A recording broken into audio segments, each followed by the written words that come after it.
بسم اللہ الرحمن الرحیم۔ السلام علیکم ورحمۃ اللہ وبرکاتہ۔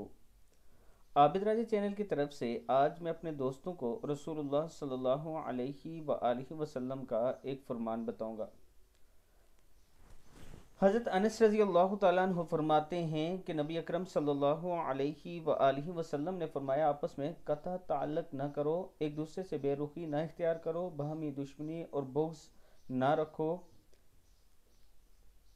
ایک دوسرے سے حسد نہ کرو، اللہ کے بندو آپس میں بائی بائی بن جاؤ۔ کسی مسلمان کے لیے جائز نہیں کہ 3 دن سے زیادہ اپنے مسلمان بھائی سے سلام کلام بند رکھے، ترمذی کی حدیث ہے۔ یعنی ایک دوسرے کے ساتھ ناراض نہ ہوا کرو اور 3 دن سے زیادہ ناراض نہیں ہونا چاہیے۔ اللہ تعالی ہم سب کو اس پر عمل کرنے کی توفیق دے۔ اس کے ساتھ میں اپنے دوستوں سے گزارش کروں گا کہ ایک یتیم بچے کا گھر بھی شروع ہو رہا ہے اور اس کے ساتھ رمضان پیکج بھی آگے ہم نے دینا ہے۔ آپ دوست تھوڑا تھوڑا تعاون کریں، انشاءاللہ اللہ تعالیٰ کرم کرے گا۔ یہ میرا واٹس اپ نمبر ایزی پیسہ اور جائز کیش بھی اسی نمبر پر موجود ہے۔